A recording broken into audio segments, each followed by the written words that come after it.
Hoy nos encontramos reunidos para escuchar el webinar que nos presentará Paula Classing. Paula Classing es investigadora postdoctoral del Núcleo Milenio, es socióloga de la Pontificia Universidad Católica de Chile, obtuvo su magíster en métodos de investigación social y estadísticos de la Universidad de Manchester y realizó su doctorado en la educación superior en la Universidad de Michigan, obteniendo el premio Stanley and Ruth Diamond Best Dissertation Award por su tesis doctoral sobre la política de gratuidad que se ha implementado en Chile desde el año 2016. Paula ha desarrollado su carrera profesional en el área de análisis institucional, trabajando en instituciones tanto chilenas como en los Estados Unidos. Ella ha publicado en revistas académicas como Studies in Higher Education y la revista Higher Education, y hoy nos expondrá sobre los modelos actuales de persistencia y retención estudiantil, además de mostrarnos cómo aplicar estos marcos al estudio de la retención en instituciones de educación superior. Paula, todo tuyo. Gracias, Verónica, por la presentación. Voy a empezar a compartir.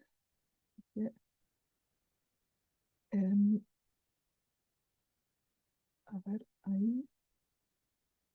Estoy seteando mi pantalla. Ya. Ahí creo que estoy bien. Bueno, buenos días. Muchas gracias por estar aquí el día de hoy. El taller de hoy se va a centrar en repasar modelos conceptuales de retención estudiantil y cómo estos pueden ser aplicados en la práctica. Antes de comenzar con el contenido, quería contarles un poco desde dónde nace la idea de este taller. Este taller nace de un capítulo de libro que escribí con mi amigo aquí en la foto, Jeffrey Grimm, que es profesor asistente en la Universidad de George Mason, Estados Unidos. Y este capítulo trata sobre describir modelos de éxito estudiantil desde un punto de vista organizacional y va a ser publicado en un handbook, en el Routledge Handbook on Post-Secondary Student Success, que es un handbook nuevo que va a salir, el primer volumen va a salir el próximo año en enero, si mal no recuerdo. Así que este taller está basado en esta publicación. Bueno, aquí está el contenido del taller. Voy a comenzar primero por dar algunas definiciones y aclarar algunos conceptos que usualmente se usan en la literatura de éxito estudiantil, donde aparecen los modelos que vamos a revisar hoy día. ¿Ya? En estos modelos, si bien la persistencia o la retención es quizás el resultado de mayor interés, después vamos a ver modelos tradicionales de éxito estudiantil para después pasar a ver los modelos organizacionales y finalmente nos centraremos en ver modelos más actuales que incluyen una perspectiva de equidad. Ya quería también comentarles que pueden realizar preguntas a través del chat de YouTube. Agradecer por la recepción que tuvo este taller. La verdad, habíamos primero pensado hacerlo por Zoom y que fuera un poco más interactivo, que pudieran hablar, pero por la cantidad de inscritos lo pasamos a YouTube y esto hace un poco más difícil la interacción, pero igual queremos incentivarlos a que ocupen el chat. Las preguntas generales van a ser respondidas al final, pero igual pueden ir dejándolas en el chat a medida que vayan teniendo preguntas. Además, también quería mencionar que al final del taller se les va a enviar una breve encuesta de evaluación, es bien cortita, no toma más de 1 o 2 minutos y agradecería que la respondieran para así poder tener su opinión de lo que resultó bien en este taller y de lo que se podría mejorar. Ya. Entonces, para comenzar, las principales definiciones que vamos a revisar en estos marcos conceptuales, quería partir por primero discutir un poco qué se entiende por éxito estudiantil, que son los modelos en el fondo que vamos en la literatura que trata los modelos que vamos a revisar hoy día. Y ahí éxito estudiantil se puede entender desde distintas perspectivas, Por ejemplo, que un estudiante sea exitoso en la educación superior puede entenderse como que saque buenas notas o que pase todos sus cursos. También puede entenderse como que desarrolle habilidades que son valoradas en el mercado laboral o para la vida, como la habilidad de resolver problemas, pensamiento crítico o trabajo en equipo. ¿Ya? Pero en general, en la literatura que trata estos modelos, se lo asocia principalmente con la persistencia y la graduación del estudiante. ¿Ya? Otro concepto que quiero como discutir un poco es que hay distintos niveles en que se puede observar el éxito estudiantil o la persistencia del estudiante. Por ejemplo, desde el punto de vista de un jefe de carrera, quizás lo más importante sería ver si el estudiante que se matricula en su programa de estudio, por ejemplo, en Administración de Empresas el 2017, continúa matriculado el 2018 o si se gradúa en 4 años después de ingresar o 5 o 6 años de su misma carrera. Ya, ver persistencia, por ejemplo, a nivel del programa de estudio también puede ser interesante para la acreditación de programas de educación o medicina que son obligatorios. Pero también hay puede ser de interés observar si los estudiantes persisten o no a nivel de la institución, independientemente de si se cambian o no de carrera. Y esto puede ser como interesante para un vicerrector de finanzas, por ejemplo, o para el equipo directivo de una institución de educación superior. Otro nivel de observación es a nivel del sistema.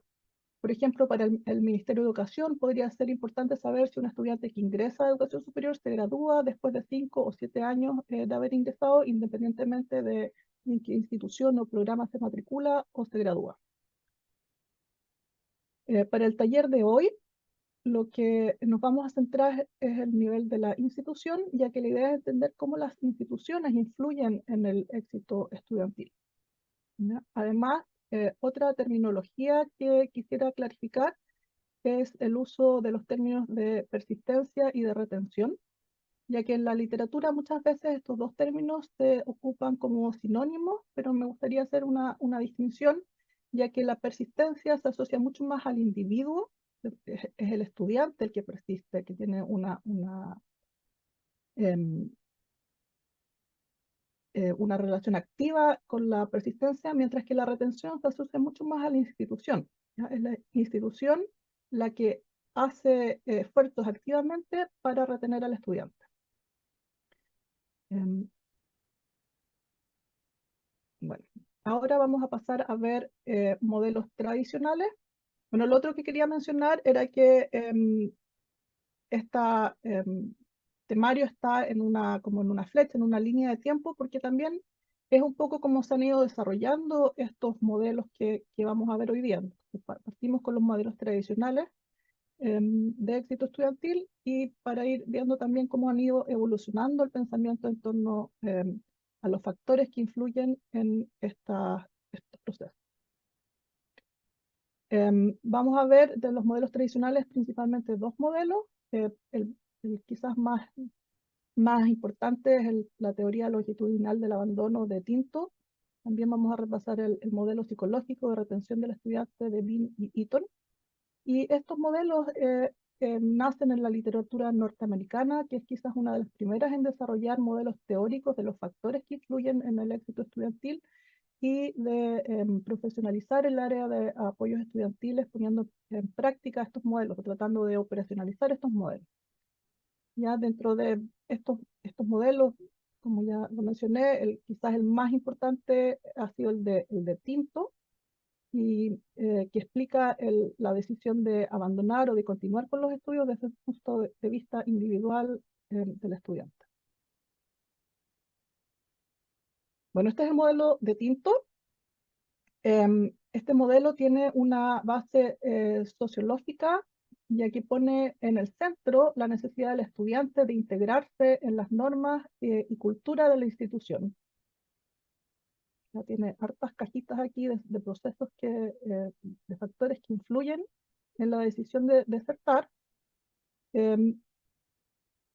pero quizás lo que Tinto hace es asociar la decisión del estudiante de continuar o abandonar sus estudios a dos tipos de integración que el estudiante lograría en base a su experiencia en la institución, que es la integración académica y la integración social. La primera es la integración académica que se da en base a la experiencia del estudiante en el sistema académico de la institución y que se relaciona con el rendimiento académico y con las interacciones del estudiante con sus profesores y con el staff de la institución. ¿Ya? La segunda es la integración que se da por la experiencia del estudiante en el sistema social de la institución, que incluye la participación del estudiante en actividades extracurriculares y sus interacciones con los pares. En ambos sistemas, de ser positivas las experiencias del estudiante, se produce una integración académica o social que influye en la decisión de persistir o abandonar a través de reafirmar o modificar las intenciones educativas del estudiante y el compromiso con la institución. Además, este modelo explicita que los estudiantes ingresan a la institución con características previas que moldean las intenciones educacionales, por ejemplo, la motivación por estudiar una determinada carrera o el nivel académico a alcanzar, es algo con que el estudiante entra a la institución ya con una idea de esto y también influye en el compromiso, el compromiso con la institución al momento de ingresar. ¿Ya? Y esta motivación y el compromiso estructuran de alguna forma las interacciones que va a tener el estudiante dentro de la institución en la esfera académica, en la esfera social.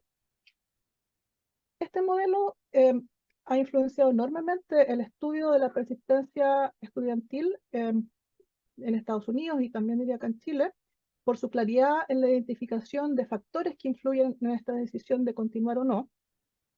Investigaciones que ocupan este marco conceptual usualmente utilizan, por ejemplo, modelos de regresión en aspecto cuantitativo, donde consideran eh, las características previas del estudiante como variables de control y después observan la asociación, por ejemplo, de notas del primer semestre con la persistencia de primer año o con la graduación o la calidad y la cantidad de interacciones con los profesores con la persistencia o graduación. Otro aspecto de por qué este modelo ha sido tan importante es que hace explícita la dimensión temporal de este proceso y así complejiza el estudio de la decisión o de la persistencia, abriendo la posibilidad de que los motivos de la deserción, tanto los factores que influyen como el peso de estos factores varían en el tiempo. ¿Ya? Entonces, hay factores que pueden ser muy preponderantes durante el primer semestre y estos factores el peso de estos factores puede ir disminuyendo a través del tiempo y hay otros factores que van apareciendo quizás a mitad de la carrera o al final de la carrera que son que se vuelven más importantes en esta decisión de continuar o abandonar. También otro de los aportes que hace Tinto al estudio de la deserción es que diferencia entre las razones del abandono estudiantil, distinguiendo entre abandono voluntario, expulsión por motivos académicos o traslado a otra institución. Y lo que él dice es que, por ejemplo, la expulsión por motivos académicos generalmente se relaciona con una falta de integración académica o una integración social extrema, mientras que el abandono voluntario generalmente se relaciona con una falta de integración social o una falta de compromiso institucional. Entonces, así, este modelo nos permite identificar cuáles son los factores que están influyendo en determinados tipos de deserción. En interacciones posteriores, Tinto también agrega la influencia de factores externos a la institución y también menciona que pueden influenciar positiva o negativamente la decisión de desertar.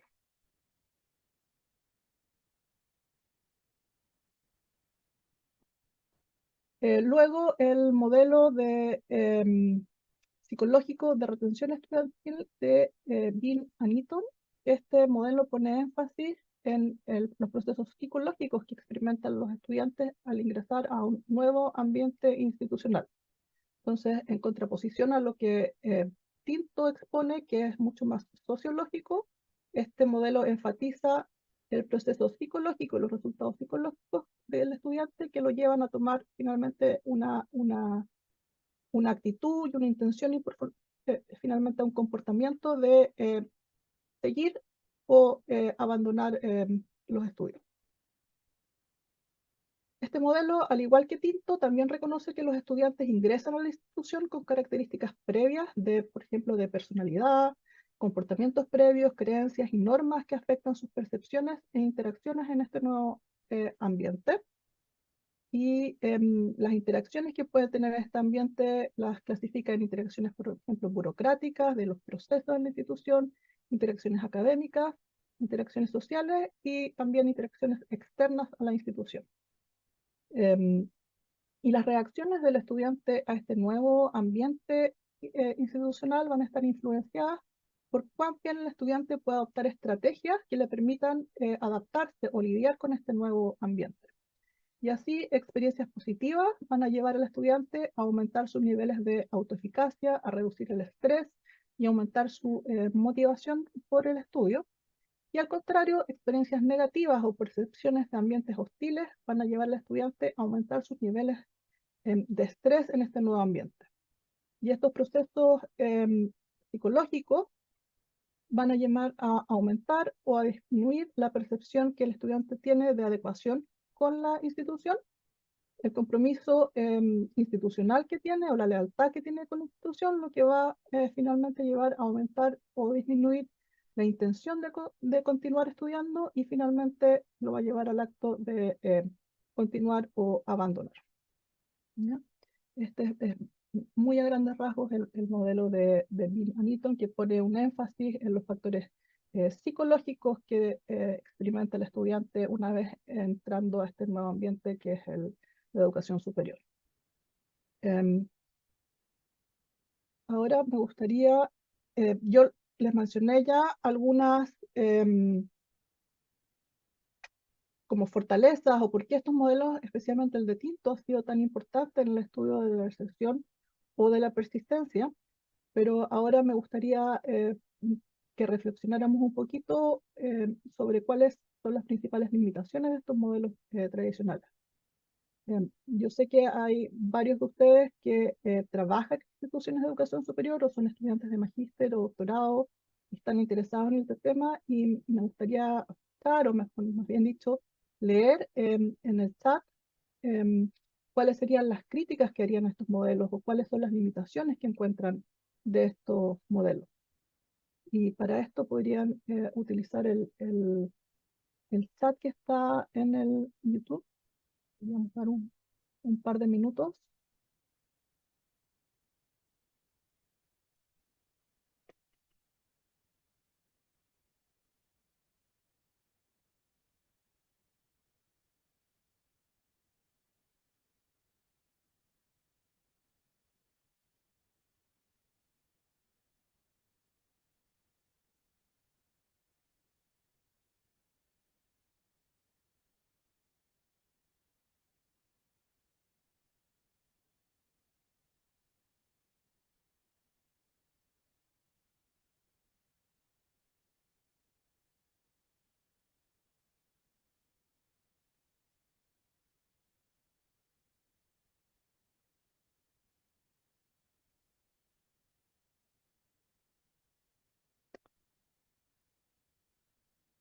No sé si alguien se anima a criticar estos modelos, si alguien que los ha utilizado ha encontrado algunas limitaciones, algunas cosas que no interpretan tan bien estos modelos.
Ahí veo algunas ya que están apareciendo. Em,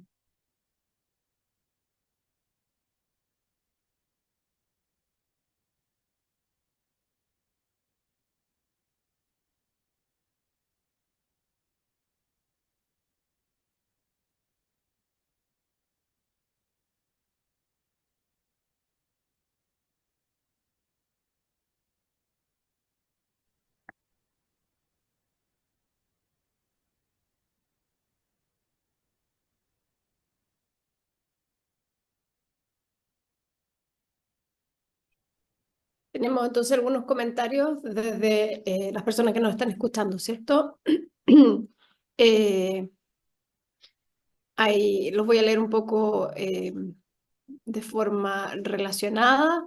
Eh, la primera persona que hace comentarios dice que las causas de una deserción o de una retención pueden ser múltiples, entonces que en realidad, ¿cómo podemos estudiar la forma en que estos factores se complementan o si hay otras variables que puedan complementar los procesos? Tenemos un segundo comentario que tiene que ver con factores motivacionales y de vocación. ¿Cómo podrían estarse considerando o no considerando estos modelos? Y especialmente en la realidad de los institutos profesionales, dice Juan José Rivas. Mucho de la deserción que se ve es por factores psicológicos y temas de vocación. Tenemos un comentario metodológico también, ¿cierto? Tiene que ver con la recolección de datos para identificar estas variables y lo complejo que puede ser llegar a categorizarlos como de un tipo u otro tipo en los marcos que estamos viendo para poder hacer un análisis cuantitativo, algún tipo de correlación, de regresión, etc.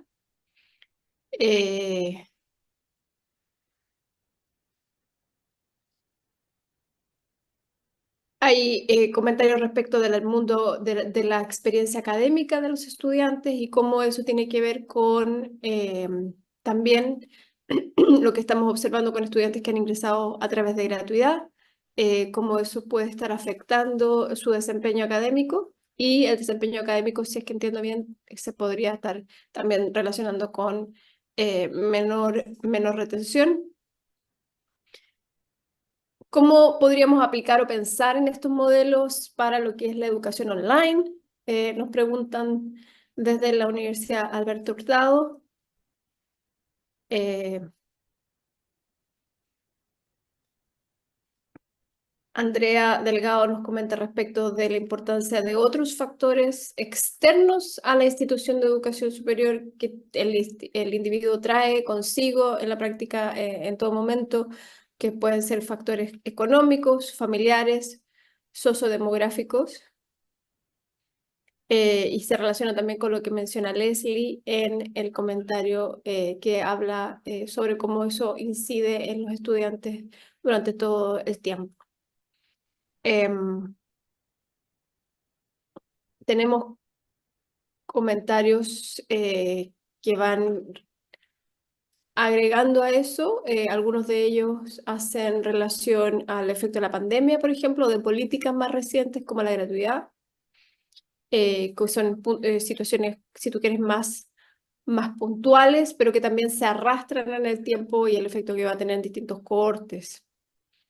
¿Cómo pensar? Joaquín nos comenta sobre cómo pensar en la incidencia de cada uno de esos factores y ponderar los ponderadores de cada factor en la práctica, cómo pensarlos en términos agregados, cuál le importa más, cuál le importa menos. Me imagino que eso es lo que está detrás del comentario. Claudio nos comenta sobre factores relacionados con la diversidad, la inclusión, y cómo hacer ajustes un poco al actuar institucional en función de esos factores. ¿Qué te parece, Paula? Los ya, comentarios que hemos sí, recibido. me ha parecido bien. Hay hartas cosas en realidad que salen desde cosas más metodológicas de cómo operacionalizar estos conceptos y estas variables. Siempre ahí hay un trabajo como del investigador de cómo esto se baja después a tierra, em, que es interesante, y hay varios ejemplos, la verdad, de estudios que han tomado estos modelos de Tinto y de Tonabín y otros también más tradicionales, que pueden ser como ejemplos de cómo operacionalizar esto. Pero me gustaría más centrarme como en los comentarios que han dicho, por ejemplo, cómo se aplica esto a un formato online. Es verdad que no son tan atingentes quizás a un formato online. Hay que pensar que sobre todo el modelo de Tinto se empieza a desarrollar en los años 70 en un contexto norteamericano donde no existía la educación online. También está muy basado en el sistema universitario, que también entonces puede ser difícil aplicarlo en un contexto de los IP o de los CFT, en el contexto chileno, el contexto universitario en Norteamérica. En los más tradicionales, los estudiantes se van a vivir a la universidad y por eso está la integración social es tan fuerte en estos modelos, cosa que nosotros en nuestra realidad no es común, y más bien uno sigue viviendo, por ejemplo, en la casa con los papás, y entonces el contexto familiar quizás pasa a ser mucho más preponderante en nuestras realidades. Em, Otra cosa que salió también en el chat, la diversidad. También estos modelos cuando se crean con una población muy homogénea en las salas de clases. En el contexto norteamericano, este contexto homogéneo se refiere a estudiantes blancos de clases medias y clases medias altas en el fondo. Entonces tiene poco, quizás pescan poco de la diversidad que vemos hoy en día con la expansión de las matrículas en educación superior. ¿No? Yo aquí también les traje las principales críticas que se han hecho a estos modelos tradicionales, que primero, lo que se postula es que, las principales críticas, que son modelos basados en el comportamiento individual del estudiante y que responsabilizan mucho al estudiante por su percepción, que hacer activamente, que es el estudiante que tiene que integrarse activamente a la institución, em, pero hay un poco reconocimiento de la influencia de los factores organizacionales en la decisión de los estudiantes de continuar o de abandonar los estudios. Son poco tingentes a las estudiantes de grupos minoritarios que han sido tradicionalmente excluidos de la educación superior. Esta es una crítica bien fuerte que se le hace a estos modelos de literatura norteamericana, ya que el concepto de integración académica e integración social, exige una aculturación al grupo dominante. En el fondo exige que los estudiantes corten un poco los lazos con sus comunidades de origen y adopten las normas, los comportamientos y las creencias de los grupos dominantes en estas instituciones de educación superior, que en el contexto estadounidense son predominantemente población blanca. Entonces, esta es una crítica bien fuerte que se le hace en el contexto norteamericano. También que hay inequidades que son sistémicas y estructurales, que son nacionales, que están afectando la decisión de percepción de grupos de estudiantes. Entonces, no es la decisión de desertar, no es solo una decisión individual, sino es una decisión estructural, es una condición estructural. En el fondo, esto tiene que ver con que consistentemente se encuentra que las tasas de graduación son menores en estudiantes que han sido tradicionalmente marginados. Entonces, esto quiere decir que hay componentes en las estructuras de las organizaciones que están actuando como barrera o están privilegiando a cierto grupo de estudiantes para que sean exitosos en esos contextos. Y entonces, a partir de estas críticas, empieza a haber un giro en entender cuál es el rol del estudiante, cuál es el rol de la institución y cuáles son los factores que están afectando la retención estudiantil.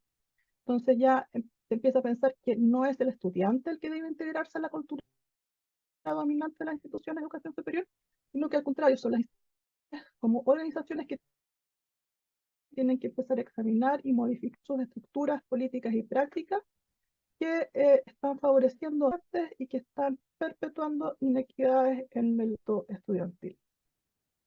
¿ya? Y a partir de eso empiezan a surgir modelos que empiezan a mirar más a las características organizacionales de las instituciones. Entonces ahora vamos a pasar a la segunda, al tercer tema de este workshop, que son los modelos organizacionales. Y aquí vamos a mirar este modelo que se llama Modelo de Influencia Institucional de Berger y Willem, desarrollado el año 2000. Y aquí, al igual que los modelos anteriores, estas características de entrada de los estudiantes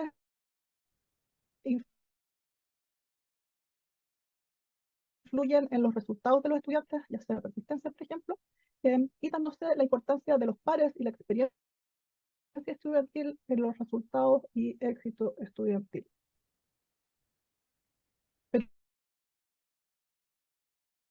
Características organizacionales influyen en el éxito estudiantil por medio de moldear el cuerpo estudiantil y por medio de moldear también las experiencias de los estudiantes.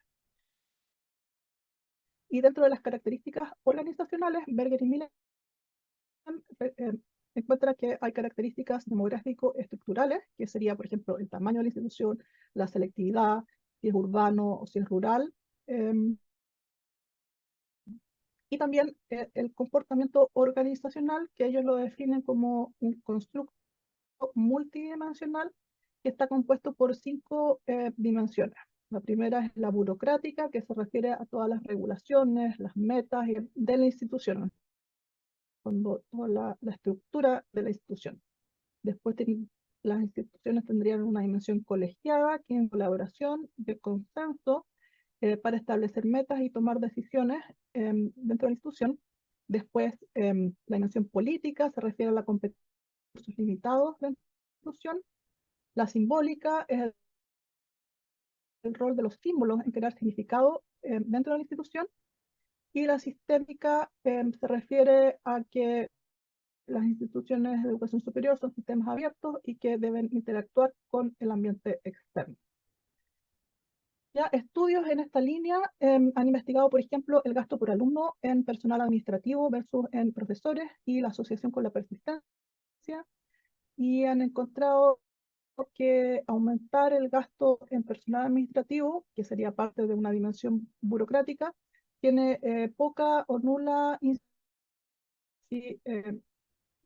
Estudios recomiendan entonces aumentar el gasto en profesores.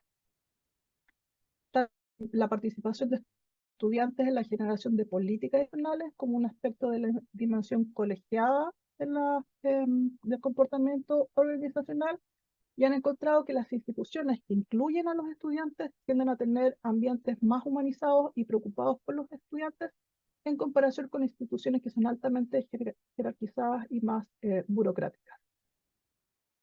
O sea, sí, lo importante es que abre conceptualmente las puertas no solo en cómo los estudiantes viven e interactúan en el ambiente institucional, sino también cómo la organización misma contribuye al comportamiento, a las percepciones y al éxito de sus estudiantes. Sin embargo, también hay críticas a este modelo de Berger y Millén. Aquí, en general, las críticas, la investigación ha mostrado que las características demográfico-estructurales tienen una baja influencia en el éxito estudiantil. También explican brevemente por qué algunos estudiantes tienen más probabilidades de persistir que otros en una misma institución. En general son características que no permiten distinguir diferencias al interior. Otra crítica, si bien conceptualmente es importante reconocer el comportamiento organizacional o cultural que influye en las experiencias de los estudiantes, es difícil medir estas dimensiones que proponen ellos, organizacional, colegiado o político, en el fondo, ¿qué es esto y cómo se mide? No hay todavía una forma clara de entenderlo y de medirlo, en el fondo. Es difícil también porque las organizaciones son una mezcla entre personas, unidades, y las experiencias de los estudiantes varían de acuerdo a con qué personas tienen contacto, en qué unidades se encuentran, cuando varían de acuerdo al contexto.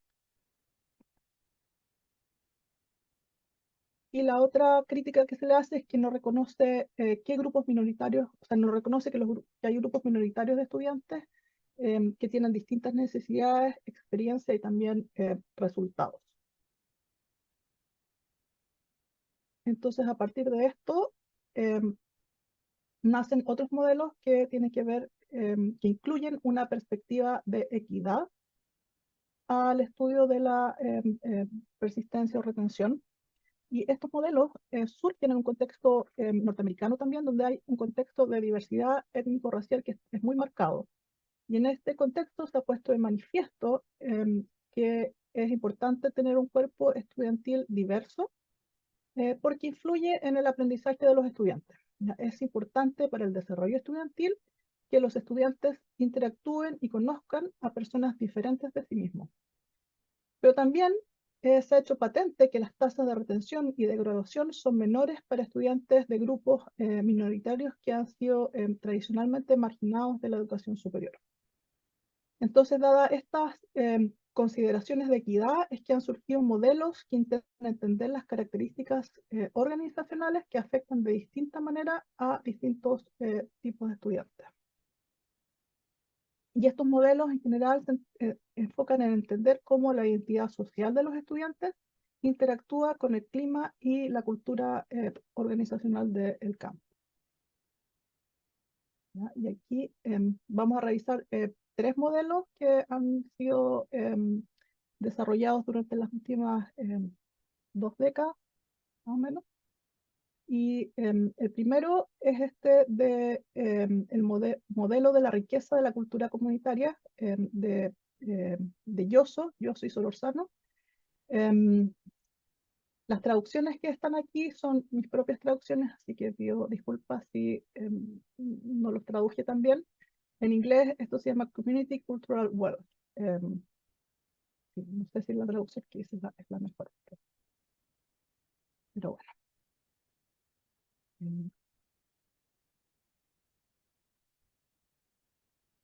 Bueno, este marco está desarrollado principalmente por Tara Yosso, quien ella propone este modelo sobre la riqueza de la cultura comunitaria del estudiante desde una perspectiva de teoría crítica.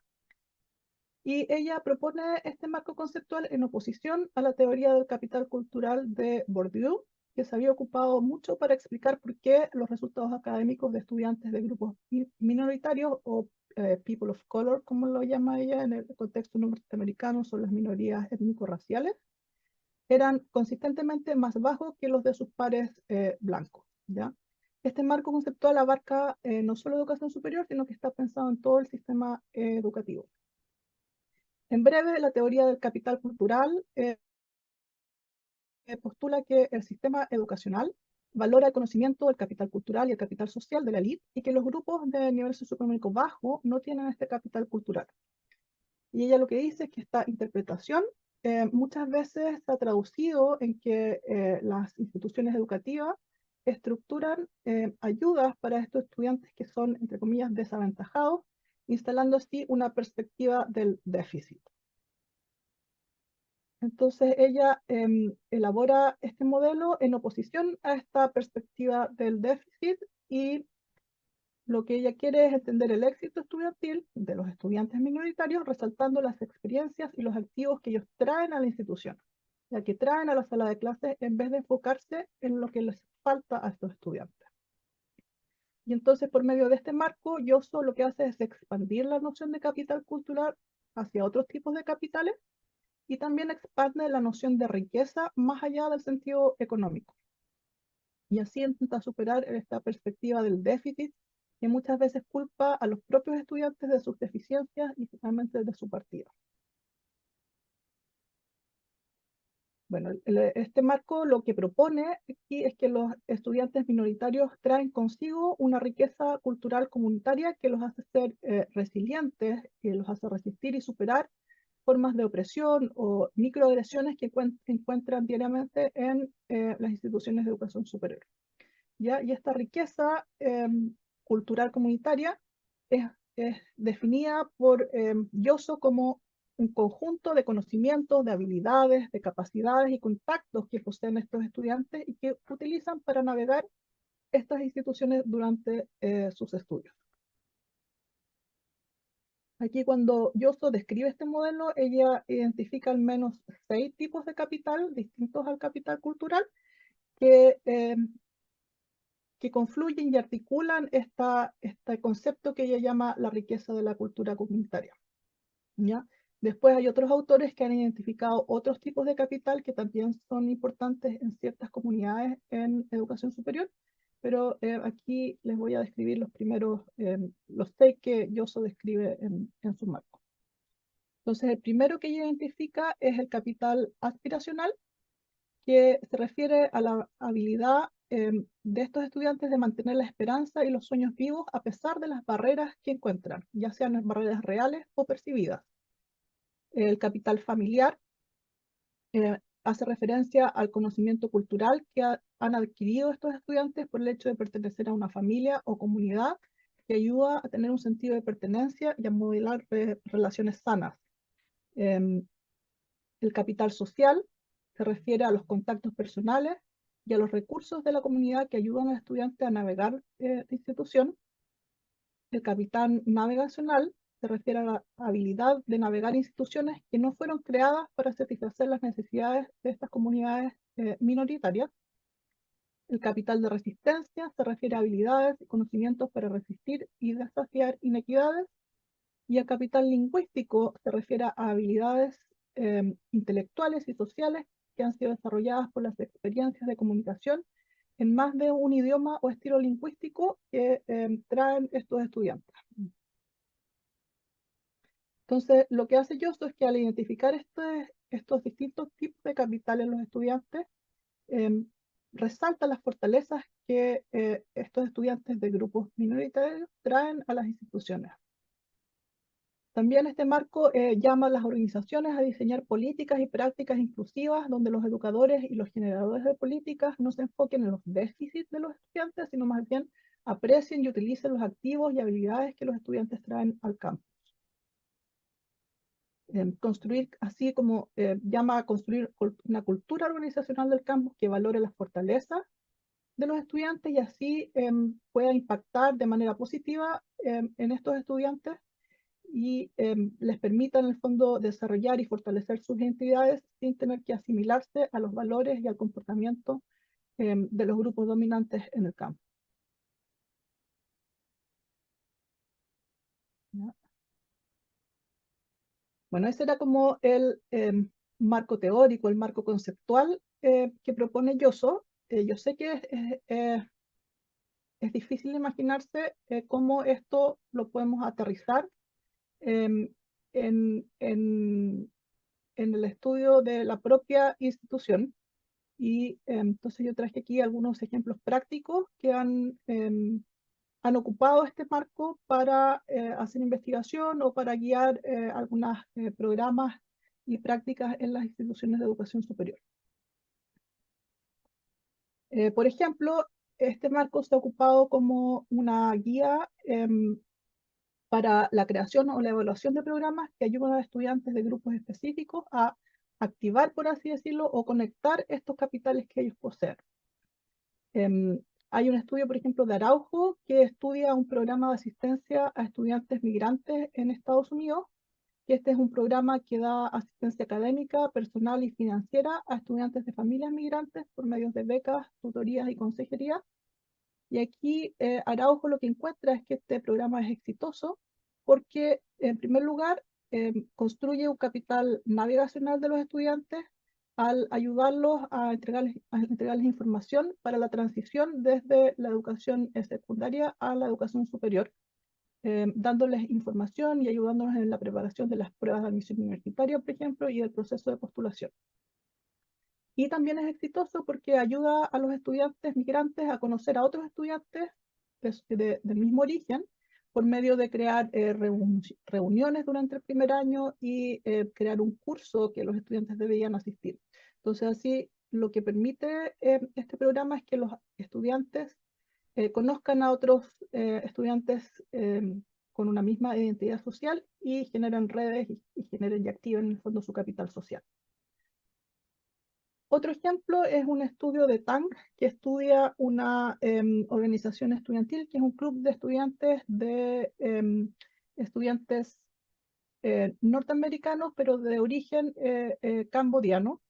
Y lo que encuentra este estudio es que una organización de este tipo ayuda a conectar a estudiantes de primera generación en el campus, facilitando así el capital social y conectando el capital social con el capital navigacional que los ayuda a navegar el campus y de resistencia en el fondo, que la generación de estos espacios en el fondo donde los estudiantes pueden conocer a otros desde su mismo, o sea, con su misma identidad social, los ayuda a generar redes que los va a ayudar, uno, a entender cómo el campus y cómo navegarlo mejor, cómo navegar los procesos, la toma de ramos, cómo buscar ayuda, por ejemplo, pero también les entrega un lugar y una forma de resistencia a muchas microagresiones que encuentran los estudiantes en el día a día en el campus.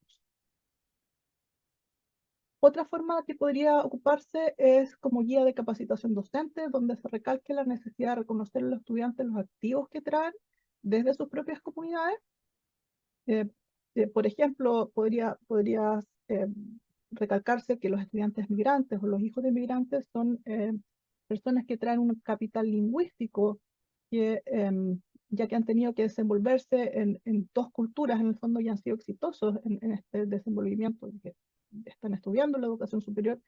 Y muchas veces también estos estudiantes han ayudado a sus padres a navegar este nuevo contexto y esa es una capacidad que tiene valor y que se debería valorar en las aulas de la educación superior, ya que desarrolla habilidades útiles como la responsabilidad o la madurez social o la conciencia intercultural, que también son valoradas en el mercado laboral y que son valoradas en el desarrollo como personas.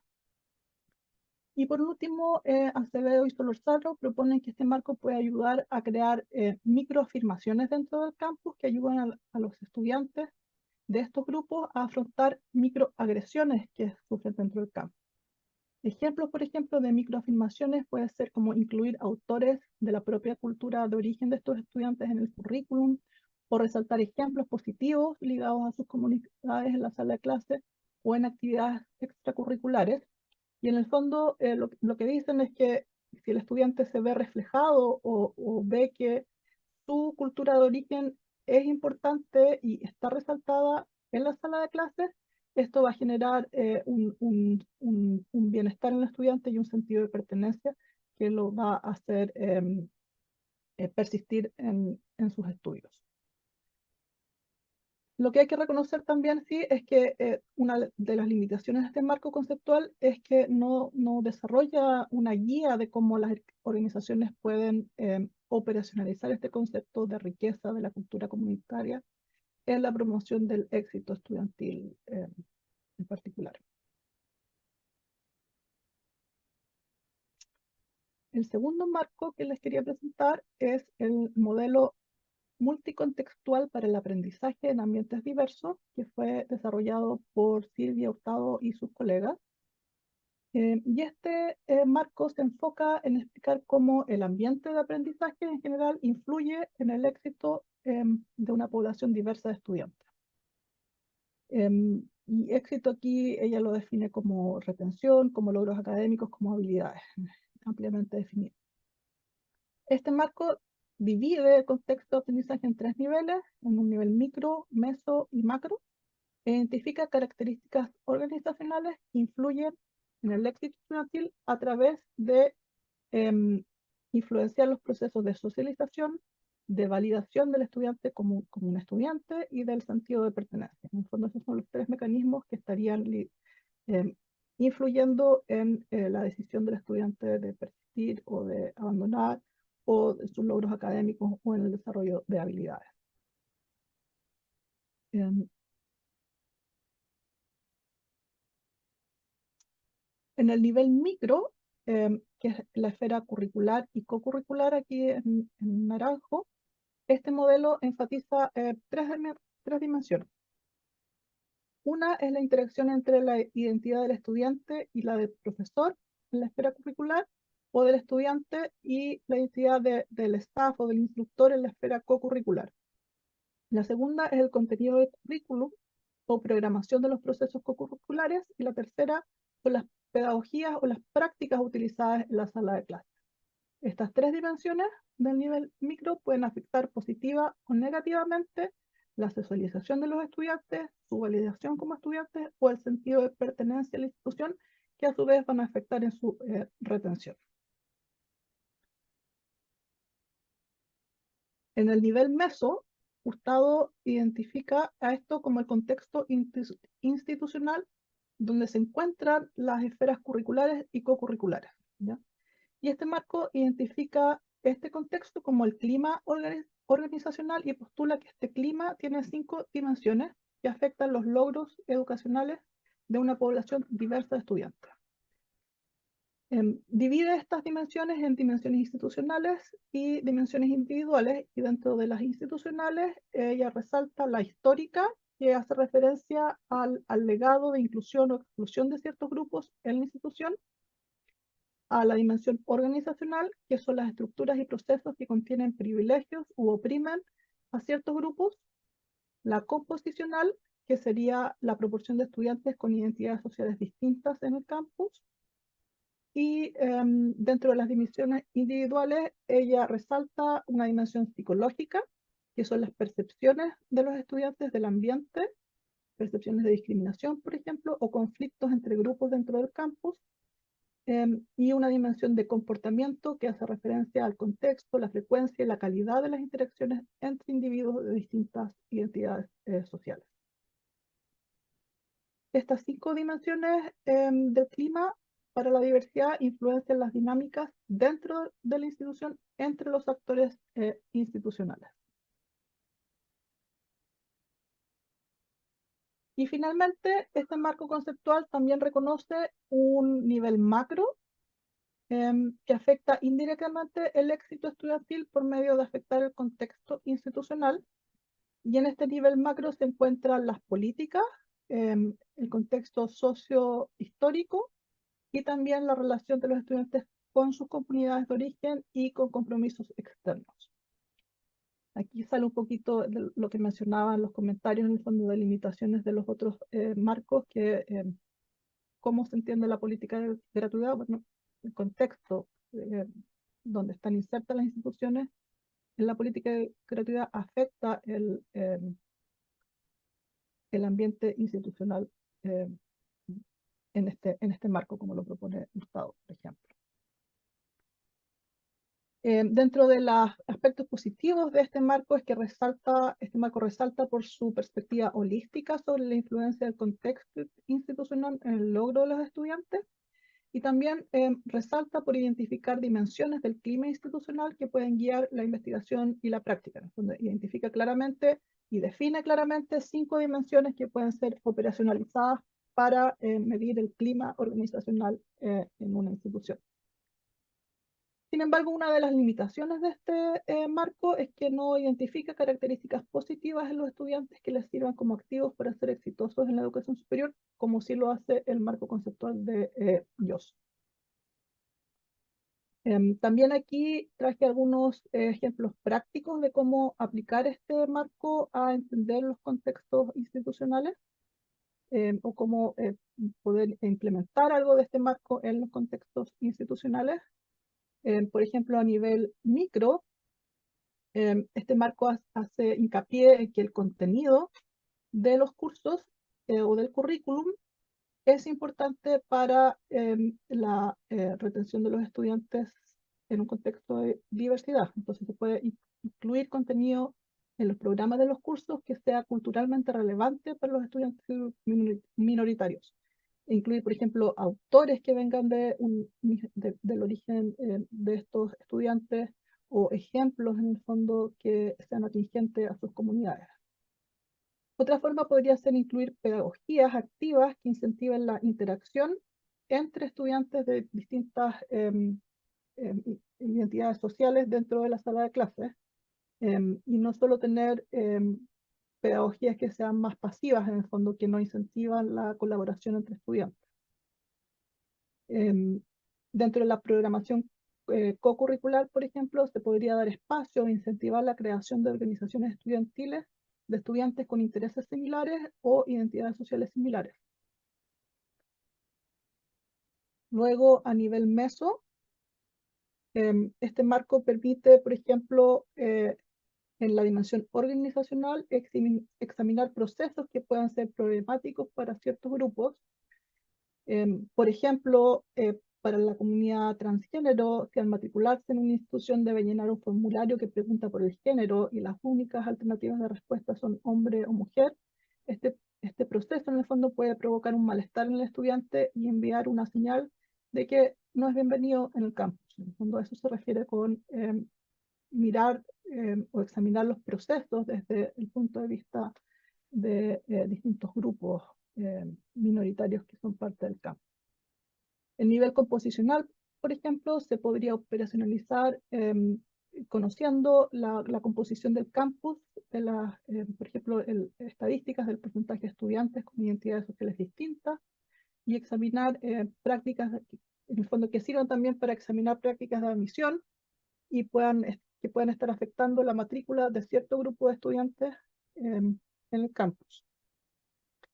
Y la dimensión psicológica hace referencia a la necesidad de medir las percepciones de los estudiantes. Se pueden implementar encuestas de percepción de clima organizacional y cómo estas percepciones quizás varían de acuerdo a las distintas identidades sociales de los estudiantes. Bueno, este es el último marco que les voy a presentar, que es el modelo de entornos institucionales culturalmente atractivos, desarrollados por Sam Museus en el 2014. Y este modelo pone énfasis en el rol de la cultura del campus en el éxito estudiantil de una población diversa de estudiantes, ¿ya? Y si bien este marco reconoce que el éxito estudiantil está influenciado por una dimensión individual, como el sentido de pertenencia o las disposiciones académicas, la autoeficacia o la motivación por estudiar esta carrera, o el rendimiento académico, también reconoce que las características previas del estudiante influencian el éxito estudiantil, y también las influencias externas como financiamiento o las posibilidades de empleabilidad o las características familiares. Lo novedoso de este marco es esto que está en naranjo, que Museos propone 9 indicadores de entornos culturalmente atractivos que afectan positivamente la retención y la graduación de estudiantes diversos. Museos lo que hace aquí es, a través de una revisión de la literatura, extensa literatura que han estudiado la persistencia y graduación, por qué hay estudiantes minoritarios que persisten y se gradúan, cuáles son las características de los campus que ellos están, ¿cierto? Museos propone estos 9 indicadores en base a esta literatura. Y aquí también divide estos indicadores en cuanto a indicadores del ambiente de aprendizaje e indicadores del sistema de apoyo del campus. Dentro del ambiente de aprendizaje identifica 5 indicadores, que es, el primero es la familiaridad cultural, que tiene que ver con la posibilidad del estudiante de conectar con profesores, con staff y con pares que tienen una misma historia, una misma identidad social, un mismo background. El segundo indicador es el conocimiento culturalmente relevante, y aquí se refiere a incluir formas de cultivar y aumentar el conocimiento del estudiante de su propia cultura y de sus comunidades de origen en las actividades curriculares y co-curriculares. El tercero es servicio a la comunidad y se refiere a la posibilidad de proveer al estudiante con oportunidades para realizar actividades que sirvan a sus comunidades de origen. El cuarto es interacciones significativas con otras culturas y se refiere a las oportunidades para interactuar con pares de otras culturas de origen. Y el quinto es ambientes que validan su cultura y se refiere a estudiantes que encuentran educadores que validan su pasado cultural y sus identidades, y que si los estudiantes tienen este tipo de experiencias positivas en el campo, es más probable que ellos persistan y tengan éxito. Y en el segundo grupo están los indicadores sobre los sistemas de apoyo del campus, y aquí el primero sería orientación a una cultura colectiva, que sugiere que campus con una orientación a una cultura colectiva, en contraste con una orientación individualista, promueven el éxito de una población diversa de estudiantes. El séptimo indicador de ambientes educacionales humanizados se refiere a la actitud de los agentes institucionales relativos a su preocupación por los estudiantes, al compromiso con ellos y al desarrollo de relaciones significativas con los estudiantes. Después, el octavo, filosofías proactivas, se refiere a ambientes organizacionales que hacen un esfuerzo extra por brindar información y apoyo a los estudiantes. Y el último, el apoyo holístico institucional, se refiere a esfuerzos institucionales por dar acceso a los estudiantes a agentes institucionales que amplían sus redes de apoyo. Bueno, así este marco lo que hace es resaltar la importancia de reconocer las identidades sociales de los estudiantes en el proceso de aprendizaje, en conjunto con crear una cultura del campus que apoye a estos estudiantes, ¿no? Una limitación de este marco es que es poco claro en cómo guiar a las instituciones a desarrollar entornos culturalmente atractivos, lo que es importante porque también la literatura muestra que las instituciones tienden a seguir el statu quo, que es difícil implementar cambios. También algunos ejemplos prácticos utilizando este marco. Respecto a los indicadores del ambiente de aprendizaje, por ejemplo, la familiaridad cultural puede servir para examinar políticas de contratación o retención de profesores y staff con identidades sociales diversas. El indicador de servicio en la comunidad puede servir para orientar convenios, para orientar políticas de generación de convenios de prácticas en organizaciones que operan en las comunidades de origen de los estudiantes, o para evaluar los convenios de prácticas existentes y ver a dónde se están realizando estas prácticas, si tienen o no que ver con las comunidades de origen de los estudiantes. Y en cuanto a los indicadores sobre los sistemas de apoyo del campus, por ejemplo, la orientación a una cultura colectiva, podría servir para examinar las prácticas en el campus que promuevan la competitividad entre estudiantes versus prácticas que promuevan el trabajo en equipo y ver si los estudiantes minoritarios tienden a tener mayor otro contexto. Bueno, y para ir terminando a modo de conclusión o de cierre de este taller, lo que traté de conversar hoy día es, o tratar de mostrarles es cómo ha sufrido cómo el estudio del éxito estudiantil o de la persistencia o retención ha sufrido un cambio en el paradigma en la conceptualización de éxito estudiantil, pasando desde características individuales del estudiante a un foco en las características organizacionales que afectan la retención de una población diversa de los estudiantes. Todos los últimos tres modelos son modelos relativamente recientes, que recién están como guiando investigaciones y prácticas. La idea era poder mostrárselos, que tuvieran una pincelada en el fondo de hacia dónde está yendo la investigación y la conceptualización de estos. Yo sé que es harto material que tener en la cabeza, pero la idea es que estos modelos organizacionales pueden servir de guía para identificar políticas institucionales, prácticas y estructuras que están actuando como barrera o ayudando al éxito estudiantil de una población diversa de estudiantes. Estos modelos también pueden servir para guiar intervenciones programáticas o para aumentar la retención de determinados grupos. Entonces, espero que les haya servido, que les haya generado nuevas ideas o algunas les haya abierto como algunas ideas para poder implementar o guiar investigación dentro de sus propias instituciones. Ahora hay que un poco de tiempo para preguntas, comentarios. También no se olviden de contestar la encuesta que les va a llevar en algún momento. Eso.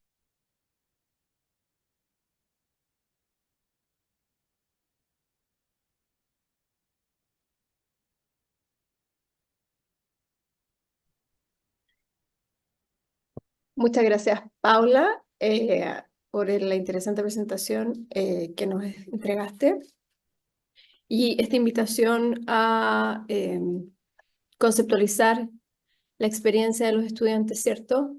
Su éxito, su retención, desde distintas miradas, incluyendo investigadores, pensadores quizás con un poco más de trayectoria, por no decir que son mayores, como Tinto, y pensadores del tema más recientes.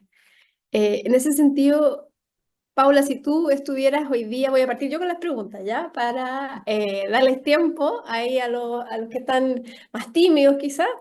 Voy a partir yo con las preguntas por mientras. Si tú estuvieras en una institución de educación superior hoy día pensando sobre este tema y dándole consejos, sugerencias a nuestros jefes, ¿cierto? Que a veces nos toca ayudarlos a decidir sobre mediciones, sobre recolección de datos, sobre qué variables medir. Y tuvieras espacio para generar eh, te voy a poner un desafío así bien específico, ¿cierto? Ya, tres variables que tú consideres que son importantes para poder ya sea complementar un sistema de medición o levantarlo desde cero. A la luz de estos modelos, ¿qué tres variables te parecen relevantes para poder pensar sobre la retención de los estudiantes? ¿Y con qué modelo te estás apoyando ahí? Qué difícil, qué difícil. Eh, eh, Creo que fundamental es primero conocer a los estudiantes del campus. ¿Qué población tenemos en el campus? Y en ese sentido pienso que conocer qué porcentaje, primero, qué identidades sociales están dentro de nuestro campus y eso va a depender de nuestra locación en el fondo. Me imagino que en sectores como la Araucanía, la proporción de estudiantes mapuche es importante, o sea, es importante conocer qué proporción hay, eh, cosa que es muy distinta en Arica, en el fondo. Hay otras poblaciones, quizás población migrante, población atacameña, va a ser mucho más importante. Entonces, de acuerdo al contexto local, en el fondo, identificar las identidades sociales que son preponderantes y medir, en el fondo, qué porcentaje de estudiantes tenemos en el campus. Dado que la literatura en general menciona que hay una masa crítica de estudiantes necesaria para que los estudiantes de estas minorías se sientan cómodos en el campus, en el fondo. Si hay muy pocos, eh, es probable que no generen un sentido de pertenencia que los ayude a persistir y a resistir muchas microagresiones que se encuentran dentro de esta trayectoria educativa. Entonces, tener una masa crítica es importante para ellos, para que se vean reflejados, para que conozcan pares. Eso. Y dado esto, después se puede implementar, por ejemplo, o examinar las políticas de admisión y ver, bueno, qué está pasando, porque tenemos tan pocos estudiantes de ciertas características y nos interesa tener más, como generar políticas de admisión que puedan aumentar la masa crítica de estos estudiantes. Por otro lado, creo también que es importante conocer la identidad social de profesores y staff, ya que los marcos mencionan, y aquí por lo menos Museos y Hurtado mencionan que es importante que los estudiantes se vean reflejados en profesores y instructores o staff que tenga un mismo background. Entonces es importante que la población de profesores o población de administrativos refleje en cierto sentido la composición estudiantil. Y también ahí, de nuevo, volver a ver y repasar políticas de contratación quizás o de promoción, de por qué hay pocos profesores de ciertos grupos. La literatura estadounidense menciona que muchas veces hay barreras en las políticas de promoción de los profesores que están favoreciendo a ciertos grupos, no sé, hombres por sobre mujeres en ciertos campos, en ciertos como, disciplinas o ciertos grupos étnico-racial, que se pueden cambiar y mejorar para que estos profesores lleguen a ser, no sé, profesores titulares, por ejemplo, cosas así. Eso, no sé, por lo menos estas dos. Una tercera quizás tendría que volver a repasar los marcos. Buenísimo, yo creo que son dos pistas súper importantes que nos ayudan a pensar en cómo se puede aplicar ciertos los modelos que estamos discutiendo en contextos locales y de alguna manera empezar por caracterizar y entender mejor los estudiantes que tenemos en el campus y lo que su cultura, sus expectativas, sus creencias ayuda y cómo eso de alguna manera se relaciona o no se relaciona con las características de los administrativos y los profesores, ayuda a pensar un poco más a entender un poco más lo que está pasando al interior de las instituciones. Tenemos preguntas bastante en esa línea, ¿sí? Nos preguntan si conoces estudios que se han hecho en Chile siguiendo algunos de los modelos más recientes, por ejemplo, el de Yoso o el de Silvio Hurtado, o estudios que a lo mejor no son exactamente inspirados en esa lógica, pero que sí podrían relacionarse con aquello. Algunas personas antes, durante la presentación, nos mencionaban la experiencia del pase y si eso de alguna manera se podría relacionar con esta idea de la riqueza cultural de los estudiantes que ingresan a la educación superior a lo mejor por primera vez en su familia. Ah, la verdad es que conozco, no conozco estudios que en Chile hayan ocupado estos marcos. Estos marcos igual son bastante recientes, incluso para la literatura norteamericana, recién allá están empezando a aparecer algunos como estudios más consistentemente. Em, y de hecho esa fue como un poco una de las motivaciones de hacer este taller y resaltar como estos nuevos marcos. Lo que sí he visto son críticas a, o sea, hacer patente que la perspectiva del déficit está muy presente todavía en nuestro sistema, en la creación de nuestros programas. Hay un artículo recientemente del profesor Miranda que salió, que examina este tema y cómo el curso del déficit aparece todavía en la creación de programas en Chile. Pero sí también he visto algunas revisiones de literatura que están empezando a identificar factores que son preponderantes para la retención de estudiantes de poblaciones específicas. Por ejemplo, hay revisiones de la literatura de estudiantes de primera generación que están empezando a identificar factores como organizacionales, como por ejemplo el tema de la competencia. Ambientes muy competitivos no favorecen la persistencia de estudiantes de primera generación, por ejemplo. Entonces, tampoco siento que se está avanzando en esa línea de ya quizás no culpar tanto al estudiante o no pedirle tanto al estudiante, sino que decir, bueno, y las instituciones, ¿qué podemos hacer desde el punto de vista institucional? Un paso creo que importante es empezar a identificar en nuestro contexto cuáles son estas características organizacionales que afectan determinadas poblaciones. Y de eso sí he visto un poco de revisiones sistemáticas de literatura.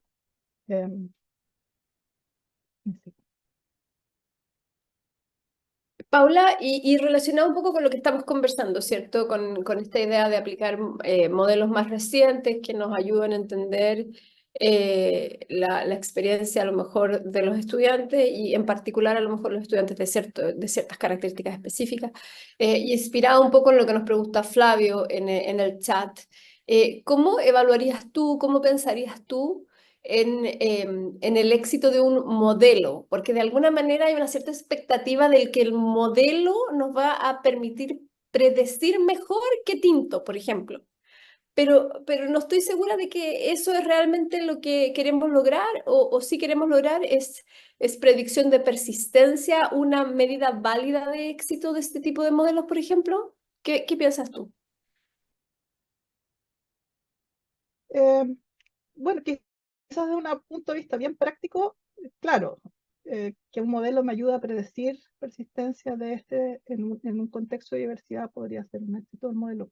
Pero también yo creo que hay que pensarlo primero como una forma de identificar eh, variables o puntos que mirar en el fondo. El modelo de Tinto resaltaba ciertos atributos o ciertas condiciones de los estudiantes que uno tenía que mirar y que eso estaba hipotéticamente relacionado con persistencia. Hay varias como críticas a ese modelo que dice que en realidad no predice también persistencia. Pero bueno, eso es otra historia. Entonces creo que la riqueza de estos modelos es abrir como las puertas conceptuales y decir, apuntar quizás a dónde mirar y ahí hay que adecuarlo también a las realidades institucionales propias. Y en algunas instituciones algunos de estos factores van a ser más importantes que otros. Y eso es un estudio empírico en el fondo. Esto conceptualmente nos está diciendo, bueno, esto y esto está relacionado con, y estos son los mecanismos en el fondo que podrían llevar a persistencia.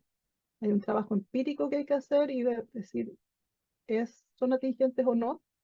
Y lo otro también que yo quisiera resaltar es que mi idea de este taller era traer y mostrar estos marcos como una forma de pensar, seguir pensando en el fondo en cómo podemos abordar este tema de la retención estudiantil desde un punto de vista organizacional, pero también quisiera recalcar que estos son modelos desarrollados en un contexto distinto al chileno, son desarrollados en un contexto norteamericano, donde la realidad es muy diferente a la nuestra. Entonces también yo creo que hay un trabajo ahí que hacer de cómo esto aterriza y cómo es atingente a nuestra propia realidad. No sé si contesté también la pregunta, pero... Yo creo que la idea de iluminar variables y espacios de acción es una idea fuerza, digamos, que es relevante para muchas de las preguntas que están saliendo en el chat. Un poco cómo adaptamos los modelos para la realidad chilena, cómo lo adapto a mi realidad local. Y lo que entiendo que estás sugiriendo es, bueno, pensemos en algunas de estas variables, tratemos de medirlas, veamos qué dicen los estudiantes y en ese sentido avanzar sobre si son relevantes o no en ese espacio local. Pensando en las nuevas formas de estudio, ¿cierto? Volviendo un poco a esta idea de las modalidades online, de las modalidades híbridas, de estudiantes que no necesariamente estaban en el foco de lo que pensaba Tinto en su momento, que eran mayoritariamente estudiantes full time. Aquí tenemos en el sistema de educación hoy día en Chile muchos estudiantes que trabajan, que tienen otras personas a su cuidado. Em, ¿Te parece que esos son factores que se podrían incorporar en estos modelos desde la perspectiva local y cómo se te ocurre que podrían las instituciones a lo mejor pesquisarlo, pensando desde lo metodológico y después a lo mejor avanzar un poco más a las implicancias? em, o sea, si entiendo bien, la pregunta es cómo pesquisar nuevos contextos, nuevas variables que han salido del avance en modalidades online, híbridas.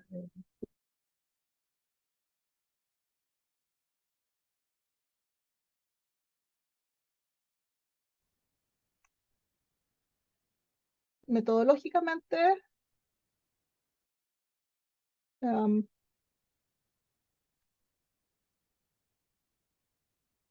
bueno, primero lo que se me ocurre es como encuestas, en el fondo, encuestar a los estudiantes, saber quiénes son, cuáles son sus requerimientos que esperan, cuáles son sus expectativas en la educación superior, en el programa que están específicamente, o en la institución que están específicamente matriculados, y cuáles son sus características estos modelos hablan como de influencias externas y de que estos estudiantes, estudiante como no tradicional, por decirlo así, mantienen muchos lazos con sus comunidades externas o con sus requerimientos externos, ya sea familiares, del trabajo en estudiantes como mayores,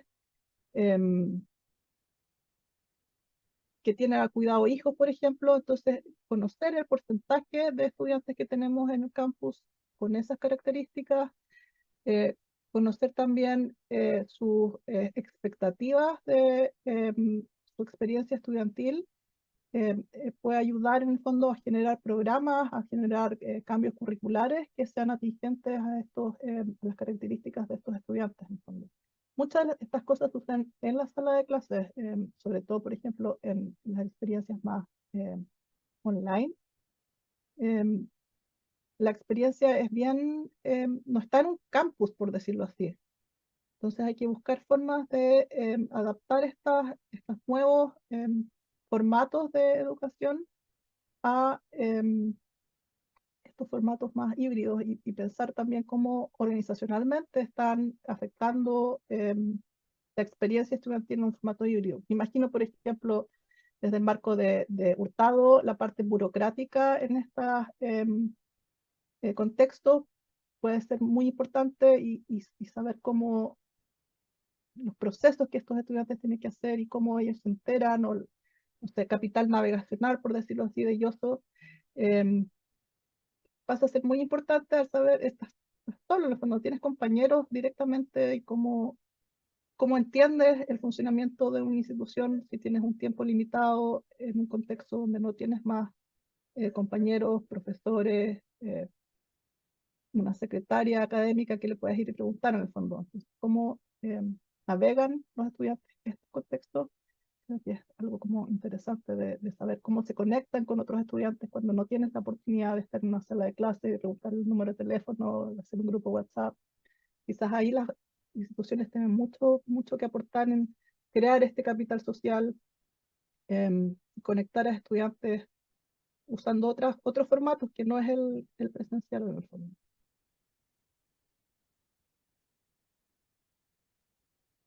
Gracias, Paula. Hay un desafío, ¿cierto? Está muy interesante la discusión y ya para ir cerrando, te dejo planteado dos preguntas bien específicas y bien prácticas. Nos preguntan por cuál es tu percepción de las plataformas que miden éxito estudiantil en el contexto de la inteligencia artificial, un poco pensando en el rol que la inteligencia artificial pueda estar teniendo hoy día y cómo eso estaría afectando las mediciones y las plataformas que se enfocan en el éxito estudiantil. Y nos preguntan específicamente por el rol de los curriculistas y la formación que deberían tener estas personas que me imagino la idea es que están detrás de la formación de los programas, del pensar experiencias significativas para los estudiantes, trayectorias formativas significativas, y que a veces no necesariamente hablamos demasiado de ese aspecto. Claro. La primera pregunta no la entiendo tan bien, la verdad. No sé a qué se refiere con plataforma de éxito estudiantil y el rol de la inteligencia artificial, como el uso de inteligencia artificial por parte de los estudiantes en el éxito estudiantil. No sé si va por ahí la pregunta. No nos dejan muchas más pistas con respecto a eso, pero claramente hoy día nuestros estudiantes están usando más inteligencia artificial en el desarrollo de sus tareas y sus ciertos proyectos, estudios, quizás interpretarla desde las habilidades que queremos desarrollar en los estudiantes y un poco cómo nos apoyamos en la tecnología. Claro. Bueno, yo creo que es difícil obviar la inteligencia artificial. Está para quedarse y hay que tratar de trabajar como con ella, creo yo, de incorporarla de alguna forma al proceso formativo, tratar de generar herramientas en los estudiantes que puedan discernir en el fondo en qué ocasiones se puede utilizar, o es éticamente válido utilizarlo y cómo utilizarlo también. Yo creo que puede traer muchas ventajas en el fondo de la formación si es que hay una orientación de cómo utilizarlo correctamente para el aprendizaje. Más allá de que sea que el estudiante lo pueda sacar para sacar una buena nota o para entregar un trabajo en un plazo determinado. En el fondo, la pregunta es más allá cómo ocupamos o integramos estas herramientas de inteligencia artificial en el aprendizaje, en el proceso de aprendizaje de los estudiantes. Y ahí yo creo que hay todo un trabajo por hacer de cómo desarrollar pensamiento crítico, por ejemplo, que los estudiantes puedan tomar decisiones de cómo y cuándo y cómo evaluar la información que me está entregando esta herramienta de inteligencia artificial, que no siempre es correcta, en el fondo, no siempre es lo que, no siempre es veraz. Eso, yo creo que por ahí va en una forma de cómo integrar esto en el aprendizaje común. En los niños la tecnología, es posible ya tener niños fuera de la tecnología, está ahí, está en todas partes. Pues, ¿cómo integramos la tecnología para que la usen de forma, en su proceso de aprendizaje, de forma correcta, por decirlo así? Y el rol de los curriculistas, súper importante, pues, los marcos de los tres marcos siento que recalcan este rol y la esfera curricular y cómo diseñar programas que reflejen las realidades de distintos tipos de estudiantes es esencial para validar a los estudiantes como estudiantes y así fomentar su persistencia. Esta idea también de microagresiones y microafirmaciones, que el estudiante se vea reflejado en lo que está estudiando, que se vea reflejado o que el profesor incluso en la sala de clases dé ejemplos donde se valore la propia cultura de estudiantes minoritarios, es fundamental. En el fondo es un aporte que quizás parece muy pequeño, pero para este tipo de población es muy importante en el fondo verse reflejado en la sala de clases. Lo que principalmente se critica, por ejemplo, en el contexto estadounidense, es que la cultura de estas minorías no es valorada en la sala de clases, no está presente en el currículum, no está presente en lo que dice el profesor, en los ejemplos que dan los profesores. No hay ejemplos que los tomen en consideración en el fondo. Entonces, cosas quizás que puedan ser tan simples como dar ejemplos que los tengan en consideración, causan un efecto muy grande en generar un sentido de pertenencia, en generar que estos estudiantes se sientan que estos son ambientes donde ellos sí son considerados. Entonces, en ese sentido, el rol de curriculista creo que es muy importante, y la formación de estas personas que estén formados en contextos diversos, que entiendan en el fondo las necesidades de distintos tipos de estudiantes, es fundamental.